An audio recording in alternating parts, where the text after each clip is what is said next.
Like every year, the Game Wisdom Awards tend to run a bit long. So, for today's video, I decided to condense some of these smaller categories into just one video. This way, this will get us to the big finale and some of the larger awards a lot faster. So, for today's list, this is going to be the Bullet Souls category, featuring my favorite bullet heavens, Soulslikes, and shooters.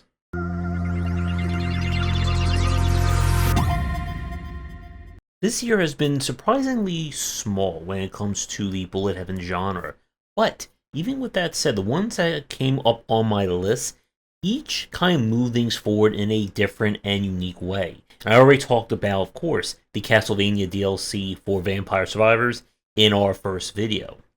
The first pick for this entry is going to be, make sure I get this right, Shadowkin. Shadowkin's kind of unique flavor is that this is a kind of bullet heaven, almost roguelike format, but is also a two-player co-op experience, as you can play with either an AI partner or with a friend, with upgrades and different abilities associated to both you and them. And the two, or one of you, must work together to survive various rooms, defeat enemies, grow in power, gain more abilities, and so on and so forth. While it's not as action or reflex driven as some of the other entries we've talked about, some of the ones that will appear on this list, I like the different use of the theme and the fact that it is a co-op game. There were a few of those released, and this one was one of my favorites in terms of kind of being meaty enough that I could see people who aren't exactly fans of bullet heaven games still getting a kick or a shot out of this one. So if you did miss this one, I would recommend you check this out and maybe bring a buddy along for the ride. Our next entry is the most linear or shortest of the bullet heavens that we played not only this year but in the past, and that is Parry Nightmare. Described as kind of a parry 'em up, this one involves you completing various stages based around the nightmares of a girl, with the mechanic here is that you are parrying the different enemies and bullets that are coming your way in order to then set them up for your kind of like demon half to finish them off. Not as long again or lengthy as some of the other ones. I think there's only like 4 levels in it, but I do like the fact this is a completely different style of gameplay compared to the other Bullet Heavens. If you're looking for a very short form take on the genre, I would give this one a try, and it kind of I think occupies a similar spot as something like Picayune Dreams from last year, in that it delivers a different feel while still retaining the basic elements of the genre. Our next one is Vampire Hunters, the first-person shooter bullet heaven like. This one came out earlier in this year, and it went through numerous changes in terms of progression and general gameplay modes during its early access.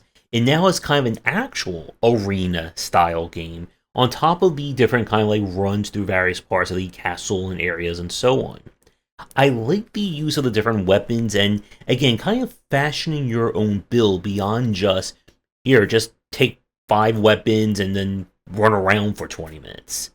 It does a great job, similar to that of Vampire Survivors. Maybe having vampire in the title is the secret here, of making it feel exciting to watch things go boom and blast and shock and holy water and so on.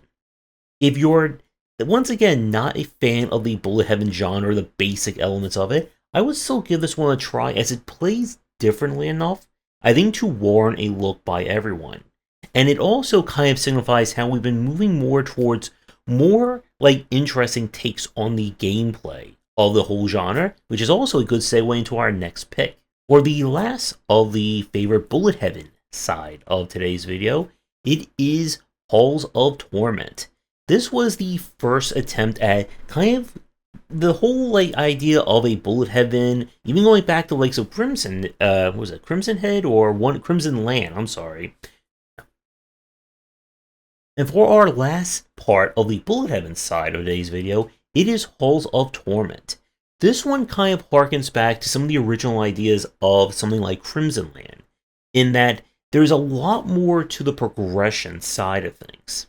I get that better. For the last part of our Bullet Heaven side of the list, we're going with Halls of Torment.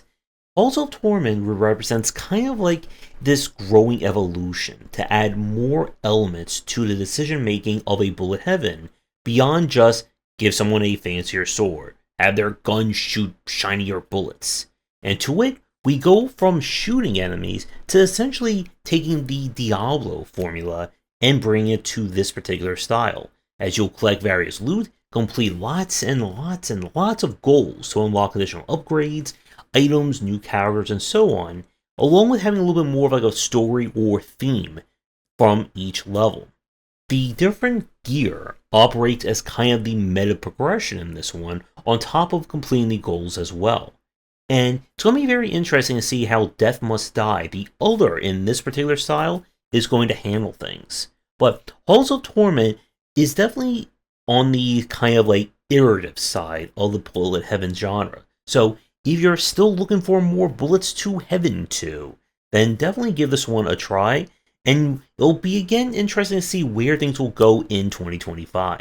We now switch over to shooters, and there's going to be some shooters mentioned in the roguelike category, as we've been seeing more of that whole, FPS roguelite style in recent years. But the three picks I have for this entry are more about the shooter style of the gameplay rather than the other elements that we've been seeing. And the first one for the list is Frog Monster. Frog Monster, in a bit of confusing terms, we could call it both a first-person shooter, a Metroidvania, we could even throw in some Soulslikes into the mix with it. But this very interesting title involves you exploring a world as some kind of strange frog creature, where you must battle a whole, and I do mean a whole, mess of different bosses and enemies. The game even kind of dips into like a Gunstar Hero style with the sheer number of bosses, with patterns, different environments, and a lot of challenges to go through. You'll of course get different weapons, you'll be able to unlock or upgrade them in various means, and even after we finish the game and after launch, there have been even more bosses added to this one.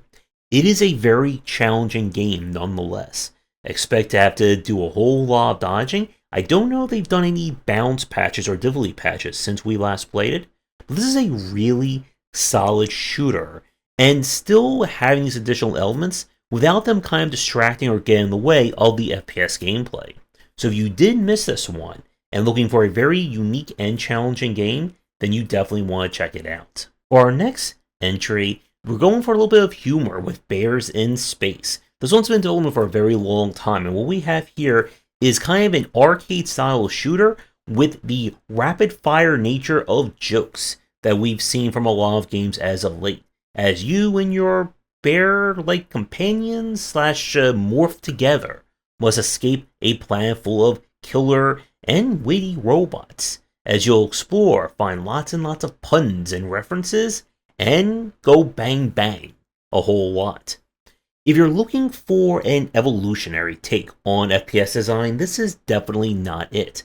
But what you'll find here is a very competent and solid shooter all the way through. So, if you enjoy bears, and you enjoy space, and you enjoy a few guns along the way, then give this one a play. Our last pick for the shooter side is going to be Exophobia. This is a kind of, it's a shooter, but also kind of goes for like a mystery, kind of light Metroidvania aspects of it, as you have crash landed into a mysterious space station that's been overrun by aliens, and you must run, shoot, and dash your way through to solve how they got there and escape. This one of our shooter category is going to be the smallest one that we're going to be talking about, but it's still a very solid and very different take on the shooter formula, as you'll be doing a lot more focusing on dashing and even getting in close to deal with enemies while exploring the various rooms, looking for more upgrades, secrets, and so on. Another very satisfying game for our category, and another easy recommendation for me. And lastly, we go to Soulslikes, which unfortunately, again, we don't cover DLC, so we didn't play the Elden Ring one, but there were a few interesting takes this year. The first one is another Crab's Treasure. This is more of a action-adventure Souls-like, where you'll be playing almost more on the action side of things, but with the kind of Souls-like live, die, repeat formula layered on top. It is also the most brightest and probably most festive Souls-like on the list this year, and probably in some time, as your adorable crab must try to find their shell, get into zany adventures, figure out why all the animal or sea life are going crazy, and also clean up the environment along the way. It can be a little bit easy to get lost in this one, but it does a great job of trying to make a more approachable and accessible Souls-like, rather than going for extreme difficulty. You have different accessibility options. You can give your crab a gun and just shoot your way through the game if you so choose. And it still has some bite or claw to some of the proceedings with some of the boss fights and challenges.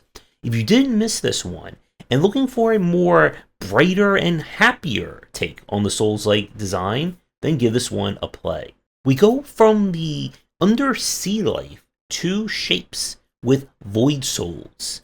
This was one that we checked out near the end of 2024. You're in a shape-based world, and all the other shapes are trying to kill you for some strange reason. So you must break out of jail, go on a very grand adventure, and break a lot of shapes along the way. This is more on the streamlined and kind of squared down take on the Souls-like design. You have very few weapons, but there's a great emphasis on getting a build and customizing your different playstyles around it.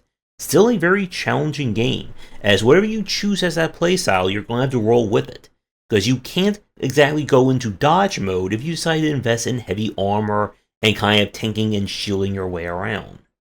I like the aesthetic and design of this one, and this is a great example of a Souls-like that, again, it kind of strips down a lot of the fluff and padding of these games. You don't have to worry about finding dozens and dozens of weapons and consulting multiple guides to create your perfect triangle. And definitely enjoy this one. I do want to go back to it at some point. So if you enjoy Souls and shapes, then give this one a play. For our last entry in the list, this is more on the tentative, maybe. It came out just, I got a chance to play just a little too late to give it a full look, and that is Deathbound. Deathbound's kind of unique element is that you are creating a character out of the souls of other characters. So your build is going to be which 4 souls you're going to have at any one time, with each soul being its own unique character, own unique weapons, upgrades, and so on, with combat focusing heavily on you swapping or kind of syncing your soul between other characters to upgrade or transition to different combos, switch out things that are too dangerous, etc., etc. The world is very interesting, kind of with this battle between the cultists of life and the cultists of death. Now, the reason why it's on the tentative maybe side is that we've only played this one for a few hours, and it's hard to tell where I'm at right now if the game's going to get any more like brutal or cheap, or the difficulty is going to kind of plateau at where we're currently in it. I do want to give it more of a play, but kind of leaving a spot here if it turns out to be great, because a lot of people, including yours truly, missed it when it came out. I don't know if the developers are working on any more with it, but there could be some potential here for fans looking for a very different take on the Souls-like design. And with that, our 3 kind of smaller entries are finished. What's left is going to be deck builders, roguelikes, and RPGs, and then best in show. So what were your favorite Bullet Souls shooter likes from 2024? Let me know down in the comments. Have a great weekend, and we'll be wrapping up our 2024 awards for next week. Thanks for watching, and a special thank you to our Patreon supporters. If you enjoyed the video, do the YouTubing stuff, be sure to visit our Discord and Patreon, and you're interested in more in my thoughts on design, check out my game design books.